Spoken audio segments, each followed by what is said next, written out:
జనసేన ఇవ్వాలి హ్మ్. అక్కడ. అందుకే ఎందుకంటే నేను అది కూడా పవన్ పవన్ కళ్యాణ్ కళ్యాణ్ గారి సీట్ అవును. కాబట్టి అది నాగబాబు గారి కంటే ముందల ఈయనకి ఇవ్వాల్సిన ఇచ్చారు. బాధ్యత ఉండే. అదే. అంటే రాజకీయ పార్టీలు ఫస్ట్ ఆఫ్ ఆల్ ఇద్దరు సోదరులను అప్రిషియేట్ చేస్తా. మా సోదరుడేమో నేను ఇచ్చిన సూచనలు పాజిటివ్గా తీసుకున్నారు. అది ఒక పొలిటీషియన్గా ఒక రియల్ అనలైజ్ చేసుకోవాలనుకున్నప్పుడు హ్మ్. People should take in a positive. I will appreciate.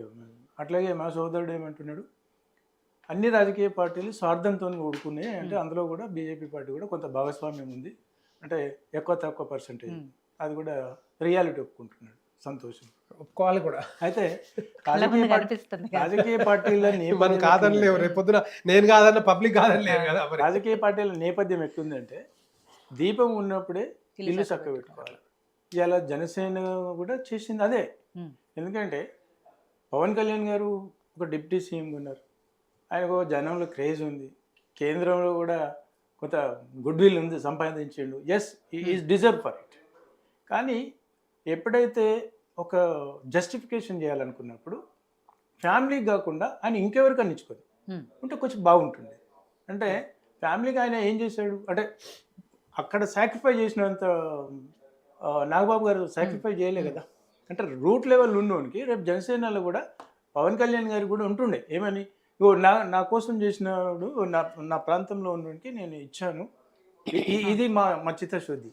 రేపు ఎప్పుడుకైనా దాన్ని ఎగ్జాంపుల్గా చూపించేసి ఇంకో 50 కాన్స్టిట్యున్సీలో కూడా వాళ్ళు ఇది బ్రాండ్ చేసుకోవచ్చు. మేము ఇలా చేసాం, మా కోసం వెయిట్ చేసినోడికి మేము అవకాశం వచ్చింది ఇచ్చినామని చెప్పుకుంటే అప్పుడు తర్వాత మోసం చేసినా మోసపడతారు, అది కామన్. బట్ అట్లీస్ట్ చెప్పుకోవడానికి సభల ముందు మీలాంటి ఈ వీడియోల ముందు చెప్పుకోవడానికి అవకాశం ఉండేది. ఇంకా అవకాశం పోయింది కదా. అంటే ఇప్పుడు ఇటువంటి అప్పుడే ఒక డెడికేటెడ్ లాయలిస్ట్ జనరేట్ అవ్వరు. అంటే ఎక్కడో ఒకటి అవకాశవాదం కోసం తప్పకుండా చూస్తుంటారు, అబ్బో ప్లాన్ ఏ ప్లాన్ బి అనేది కంపల్సరీ పెట్టుకుంటారు.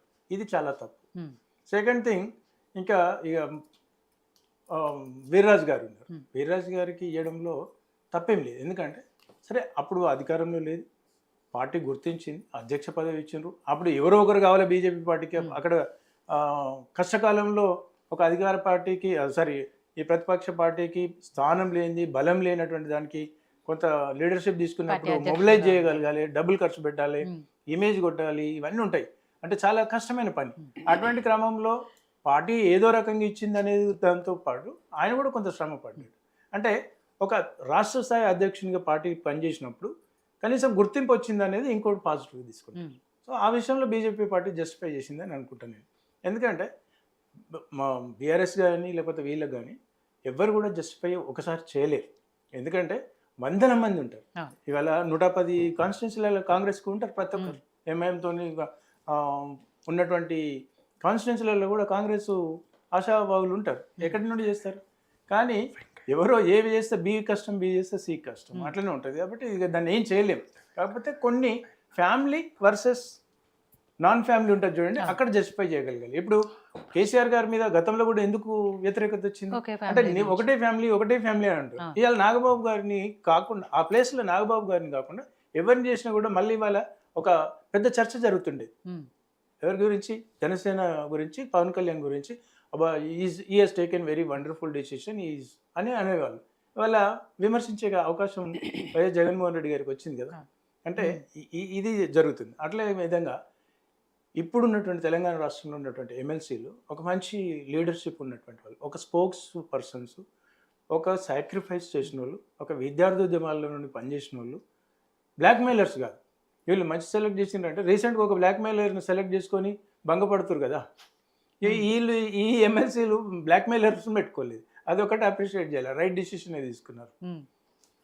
మీరు ఎవరైతే అన్నారో ఒక ఎమ్మెల్సీని తీసుకొని భంగపడ్డారని, ఆయన కూడా ఇవాళ ఈ నిర్ణయాన్ని స్వాగతిస్తున్నారు. కానీ at the same time Revanth Reddy అంటే బీసీ ఉద్యమాలకు సంబంధించి నేను ఏదైతే చేస్తున్నానో అది ఆయనకి ఎక్కడ నెగిటివ్ అవుతుందో దాన్ని కప్పిపుచ్చుకోవడానికి ఈ బీసీ సామాజిక వర్గానికి సంబంధించి అభ్యర్థిని నుంచోబెట్టారు అనేది మళ్ళీ ఆయన కూడా అదే ఆయన క్రెడిట్లోనే వేసుకోండి. ఇప్పుడు విమర్శ ఎప్పుడైనా జరుగుతుందండి, గుర్తుపెట్టుకోండి. ఎప్పుడైనా ఈ ముగ్గురికి బీసీలకే ఇచ్చిండు అనుకోండి, లేకపోతే ఈ మూడిట్లో ఇద్దరికి ఇచ్చిండు అనుకోండి, అప్పుడైనా విమర్శ జరుగుతుంది. ఈ ముగ్గురికి అసలు ఈ ఎస్సీ ఎస్టీ బీసీ కాకుండా మొత్తం తీసుకుపోయి ఓసీలకు ఇచ్చిండు అనుకోండి, అప్పుడైనా విమర్శ జరుగుతుంది.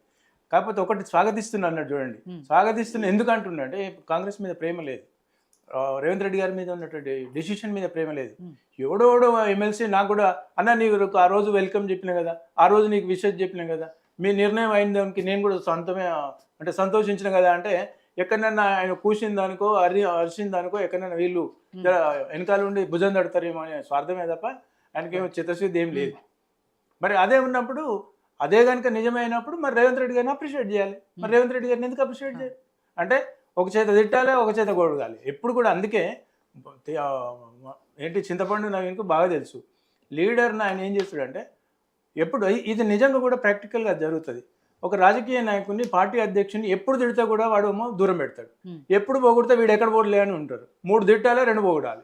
ఇది ఆడ వీనికి ఆ 2 తిడుతున్నాడు కదా, ఇక 3 పాజిటివ్ ఉన్నాడు కదా, ఇక వీనికి ఏదో ఒక పోస్ట్ ఇచ్చేస్తే బంద్ అయిపోతాడు అనే కాన్సెప్ట్ అది బాగా పునికి పుచ్చుకున్నటువంటి వ్యక్తి ఈ చింతపండు నవీన్. అదే కాన్సెప్ట్ ఎప్పుడు కూడా ఫాలో అవుతాడు, అట్లనే సక్సెస్ అయింది. సో కార్తిక్ గారు ఫైనల్గా మీరు ఏం చెప్పదలుచుకున్నారు ఎమ్మెల్సీలకు సంబంధించి? ఎవరు మేడం బీసీ గురించి విమర్శ చేసింది? మీ పార్టీ నుంచి మొన్నటి వరకు మీ పార్టీలో ఉండి మీ పార్టీ మీద విమర్శలు చేసి సొంత పార్టీలో ఉండి మీ పార్టీ తరఫున సస్పెండ్ అయిన చింతపండు నవీన్